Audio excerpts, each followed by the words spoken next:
The Galactic Council chamber was a vast, gleaming monument to power and arrogance.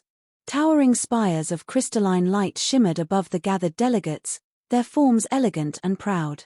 My people, the Zarathans, sat at the edges of the room, our presence barely acknowledged by the mighty races that dictated galactic policy. For centuries, we had been treated as little more than a joke, weak, peaceful, and technologically backward in the eyes of the galaxy. I sat silently as another proposal was dismissed without debate, laughter echoing from a delegation across the chamber. The Tralaxians, sleek and scaled beings with minds as sharp as their claws, smirked openly. Their ambassador's voice dripped with condescension. Perhaps the Zarathans should focus on their farming techniques rather than galactic matters. The room erupted into laughter, and I clenched my mandibles in frustration. Our pleas for aid had been ignored countless times. Our worlds, lush and vibrant, were easy prey for raiders and mercenaries who pillaged without fear of consequence. The Council saw no reason to intervene. We had nothing of strategic value and no military strength to contribute. In their eyes, we were irrelevant. My gaze drifted across the chamber, noting the cold indifference of the Drexery and the smug superiority of the Velith consortium. Each species flaunted its might and wealth, secure in their dominance. None of them cared that my people were on the brink of ruin. After the session adjourned, I stood outside the Grand Hall, the weight of despair pressing heavily upon me. Our leadership had exhausted every diplomatic channel, every desperate plea for assistance. We had been mocked, belittled, and dismissed. There was no one left to turn to, no one but the rumors of a fringe species that the galaxy spoke of in hushed tones, humans. They were primitive, or so we had been told. A species from a backwater planet that had barely scratched the surface of galactic travel. But there were whispers, stories of their resilience, their ferocity in battle, and their ability to adapt to any challenge. Desperation had a way of making the absurd seem reasonable. As I stood beneath the shimmering skies of the Council world, I knew what had to be done. Our survival depended on taking a risk, on reaching out to those who the galaxy had already written off. Perhaps, in humanity, we would find what the great powers had denied us, an ally. Reaching Earth was not without difficulty. Despite its obscurity on the galactic map, the human system was heavily guarded by a network of rudimentary but ingenious defense systems.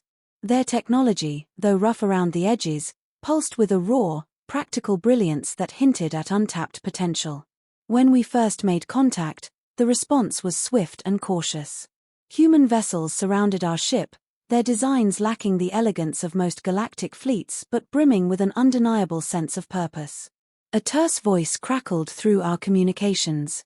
"Identify yourselves and state your purpose." I took a breath, steadying my nerves. "We are representatives of the Zarathan people. We seek an audience with your leaders."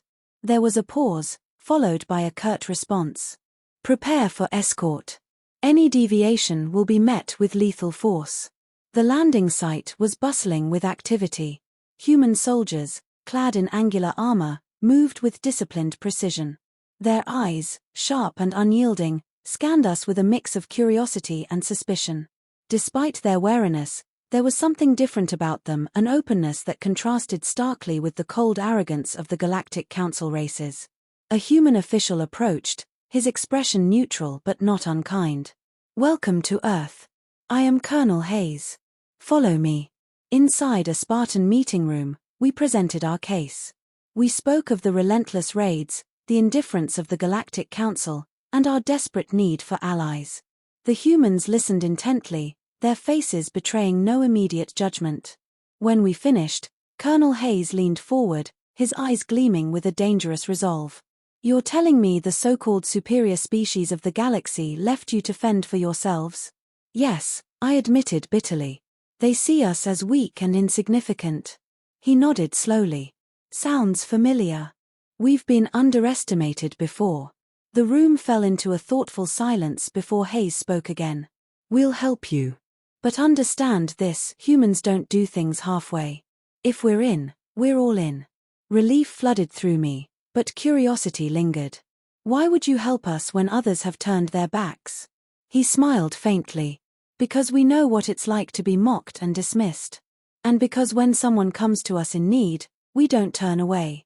In that moment, I realized the galaxy had made a grave mistake in overlooking humanity. They possessed something far more valuable than advanced technology or vast resources. They had heart. And perhaps, that was exactly what we needed to survive. The first signs of change were subtle but unmistakable. Human engineers worked tirelessly alongside our scientists, their unconventional approaches both bewildering and inspiring. Where we saw limitations, they saw opportunities. Our outdated energy grids were swiftly overhauled, and our defensive systems, long considered obsolete, became formidable barriers against raiders. What truly set humans apart, however, was their approach to warfare. They did not rely solely on brute strength or overwhelming firepower, as the dominant galactic species often did. Instead, they studied their enemies, adapted, and struck with precision. Their tactics were unpredictable, a whirlwind of calculated chaos that left even the most seasoned raiders scrambling.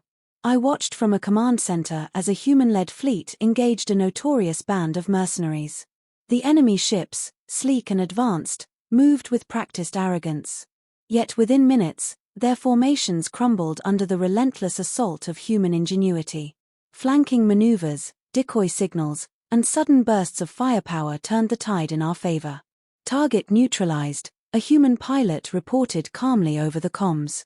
Our people, unaccustomed to such decisive victories, erupted in cheers. I could scarcely believe what I was witnessing. For the first time in generations, we were no longer helpless prey. The Galactic Council took notice, though their response was predictably dismissive. Official statements downplayed our victories, attributing them to mere luck. But behind closed doors, whispers of concern grew louder. The once mocked Zarathans, now backed by a fiercely determined ally, were becoming a force to be reckoned with. It wasn't just our military strength that flourished. The humans instilled a newfound confidence in our people. Their resilience was infectious, igniting a spark of defiance within us. Farmers, engineers, and scholars alike took pride in contributing to our defense.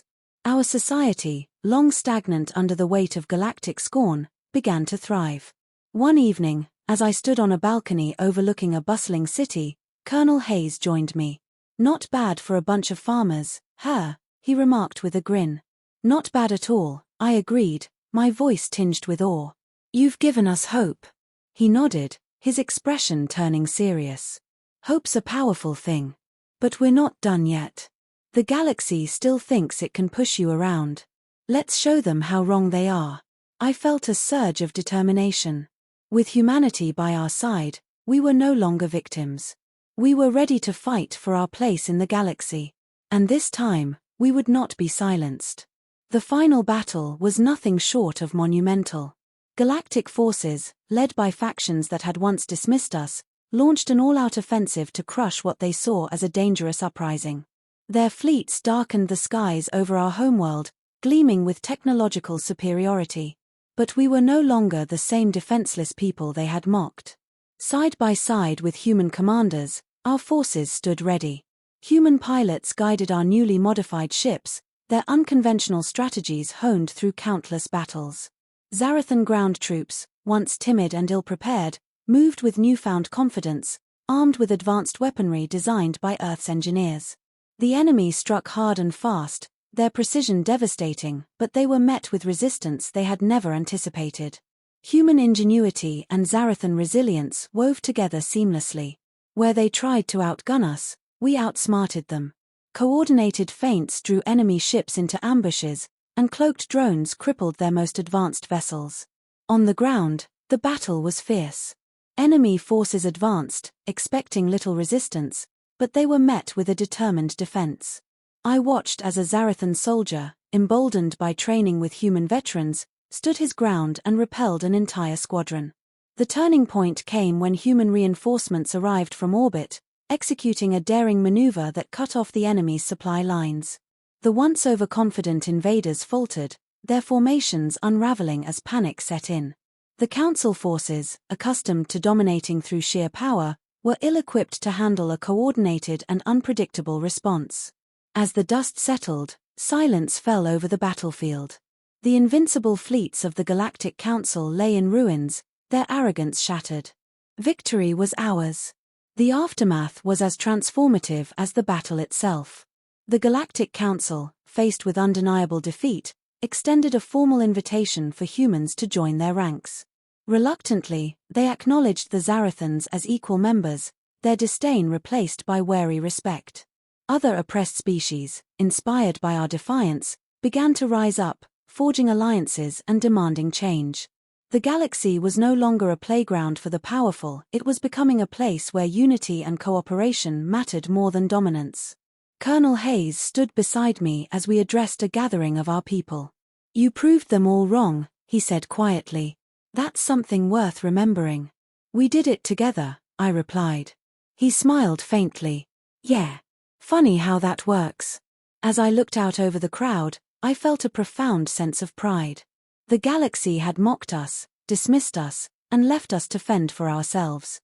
But we had found strength in an unlikely ally, and together, we had reshaped our destiny.